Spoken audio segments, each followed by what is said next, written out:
Студен е този свят, който е лъжлив и коварен.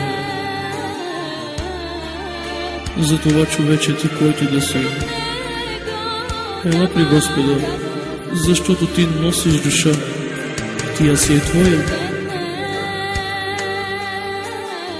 Един ден ще застанеш пред Господа. Не дай да отлагаш. Днес приеми Господа и бъди щастлив в Него. Той те чака, протяга ти ръка. Приеми го. Приеми го.